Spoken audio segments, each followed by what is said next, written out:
7:18 de la mañana, estamos de retorno en Altavoz en Vital, también en las plataformas digitales de Tribu Televisión.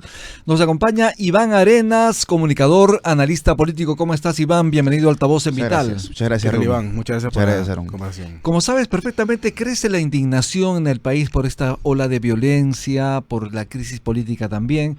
Como sabes, un sector de transportistas en el país han anunciado una jornada de protesta justamente el día de hoy y han anunciado a partir de las 2 de la tarde van a ir hacia el centro de Lima, hacia el Congreso de la República. ¿Cómo estás observando esta situación? Porque ya de alguna manera habíamos dejado este tema, ¿no? Por las diferentes situaciones políticas en el país que también han generado noticia.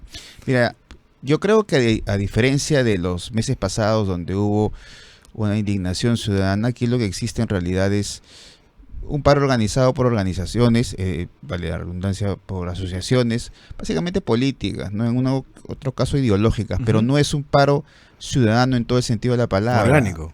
Exactamente, no es un paro orgánico, no es un paro de la gente, ¿no? Yo creo que la gente se va a expresar en las elecciones, yo creo que la gente va a expresar su rabia, su sentir contra, digamos, el establishment político en las elecciones. Yo creo que el tema va ahí. No creo que el tema vaya específicamente en este paro. Yo creo que este paro, si bien va a ser acatado por algún sector de transportistas, algunos agrupados en los sectores informales, pero yo creo que no es un paro ciudadano, no es un paro orgánico, como lo dices. Efectivamente, es un sector de transportistas que se está movilizando. Te quiero dar los nombres de qué sectores están propiciando la paralización el día de hoy. Comité de Gremio de Transportistas del Perú, la Confederación de Mototaxistas del Perú, el Comité de Lucha de Empresarios de Gamarra, el Comité de Gremio de Transportistas del Perú, voceros del Frente de Agua y otros más que están buscando justamente la acción del gobierno para detener la ola de criminalidad en el país. No, yo creo que básicamente es un posicionamiento político, posicionamiento y reposicionamiento político de cara a las elecciones, ¿no? Y me parece que hay intereses evidentes. Eso no quita, evidentemente, que estemos frente a un gran problema, que es el problema. Pero hay una escalada de violencia en el país, definitivamente. Sí, completamente. En los últimos años eso se ha acrecentado por múltiples motivos, el crecimiento, o sea, de los precios de los minerales, del oro, básicamente, del cobre. Entonces eso también ha sido fundamental, ¿no? Estamos hablando de 921 asesinados hasta mayo reportados. Es una escalada de violencia altísima. Lo ha ratificado hace un momento también el transportista a quien hemos entrevistado vía telefónica. Como hemos también reportado, y lamentablemente asesinaron a 13 personas en Patás. Esto todavía no ha sido de alguna manera esclarecido, ¿no? En todo caso, ha sido ciertamente detenido algunas personas. Sin embargo, todavía las acciones en Patás no son las más concluyentes. No solamente eso, además descubrieron otro socavón y todavía no tenemos algunos inicios de investigaciones sobre ese tema, ¿no? Donde también mineros ilegales habrían estado involucrados en estos temas, ¿no? Y he escuchado a diferentes candidatos referirse a que el problema no es, digamos, la solución al problema no es usar la fuerza, sino formalizar a los ilegales e informales. Incluso, sí. ¿Tú cómo ves la situación? ¿Se tiene que entrar con todo y acabar o es imposible? No, pero fíjate, lo que pasa es que primero hay que diferenciar que no se puede legalizar a los mineros ilegales. Los mineros eso ilegales, claro. Hagamos diferencia. Claro. ¿Cuál es la diferencia entre un minero ilegal y un informal? Un minero ilegal no puede hacer minería, está prohibido hacer minería y digamos, hay normativas para eso, no puede hacerlo en reservas, no puede hacerlo en ríos, en cuencas, en fin. Y no puede hacerlo también invadiendo concesiones ajenas. Entonces es importante esa diferenciación. Sí, claro que sí. Porque, por ejemplo, mi amigo Philly Butters, él dice que mal llamados ilegales, ¿no? No, yo creo que hay una, digamos, hay una delgada línea roja entre ilegales e informales, ¿no? La informalidad es muchas veces partera de la ilegalidad, eso sí, es evidente, pero también está esto que se llama reinfo, que de alguna otra manera les da el camuflaje perfecto para la producción ilegal. ¿Tú crees que los ilegales no quieren formalizarse de ninguna forma? Viven al margen de la ley totalmente. No, pero no solamente los ilegales, los informales. Fíjate, los informales hicieron, todo el sector informal, que además es diverso, pero hicieron una presión popular cuando quisieron que se amplíe el reinfo.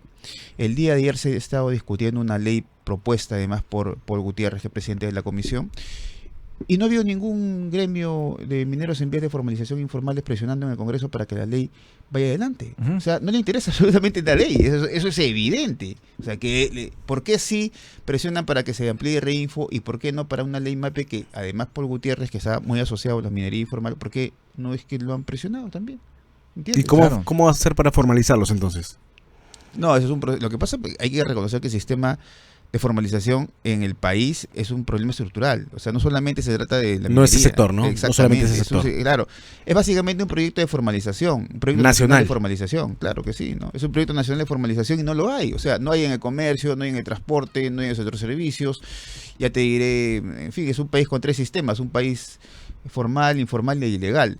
Entonces, en medida de que no veamos que es un problema sustancial, que es un problema estructural, y que pensemos solamente que vamos a resolver el problema del sector minería formalizándolos, va a ser imposible, ¿no? ¿El Reinfo es un camuflaje de la impunidad? ¿Esto es así? Sí, además la ley, esta nueva ley que quisieron aprobar el día de ayer, también es un camuflaje digamos, de la ilegalidad, de la criminalidad. ¿Por qué?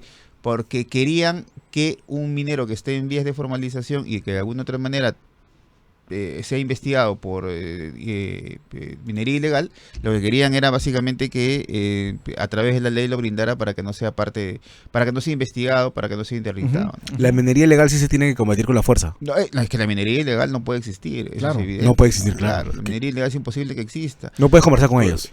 Es imposible conversar con ellos en medida de que están haciendo, están contaminando, están haciendo Ujú. minería en ríos, están haciendo minería en cuencas, están haciendo... Y están armados hasta los dientes, ¿no? Han entrado a la reserva de Angas en Huascarán. En fin, o sea, no se puede hacer minería, conversaciones con ese tipo de gente, ¿no? Es más, los informales también, de alguna otra manera, ¿qué pasa? Que los informales dan una condición de formalización, que es el Reinfo. Pero ¿qué pasa, Rumi? Ujú. Si entran a tu casa y toman tus concesiones, toman tu baño, toman tu parte de tu casa y y el Estado los reconoce como mineros en vías de formalización, o sea, tienes que compartir, ¿no? Están en esa situación, esa es la situación verdadera, ¿no? Porque han tomado concesiones ajenas, pero les han dado un reinfo, las empresas han hecho un esfuerzo para llegar a un acuerdo con ellas, los han reconocido como mineros en vías de formalización o informales, pero, como te digo, al final los has dejado tú entrar a tu casa, ¿no? Y ese es el tema, Y, ¿no? Totalmente. y no los puedes sacar. No lo puedes sacar, evidentemente, porque tienes un problema social, ¿no? Frente a ti tienes 1.800 reinfos, Exacto. 1.300 reinfos, es imposible sacarlo, ¿no? Pero de allí a que te roben el material, a que te roben la producción. Entonces es una cadena, ¿no? Pero ¿cómo va a parar todo esto en todo caso? ¿Por dónde está la salida? No, es imposible, yo creo que ¿Es imposible. imposible? Sí, porque no hay decisión política. Mira, lo que pasa es que estamos en un vacío de poder institucional. Ante un vacío de poder institucional, cada uno hace lo que absolutamente quiere. El Congreso a veces llena ese vacío institucional, pero se retira de cuando en cuando porque evidentemente no quiere asumir todos los costos políticos. Ujú.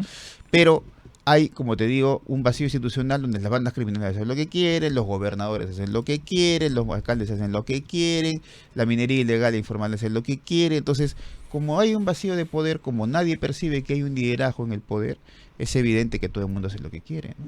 Claro, Así es la ley de la selva, ¿no? Es un vacío de poder institucional, claro, en términos, digamos, de políticos, de ciencia política, es un vacío de poder. Y es muy peligroso, ¿no? Porque estamos estamos no solamente, estamos todo este año, que nos falta una legislatura más en el Congreso, la próxima también, pero estamos en un año preelectoral y un año electoral del próximo año. Y- Sobre este tema, sí. perdóname, vamos a conversar luego de la pausa. Estamos con Iván Arenas, comunicador, pero también analista político. Estamos en Altavoz en Vital, también en las redes sociales de Tribu Televisión. Ya regresamos.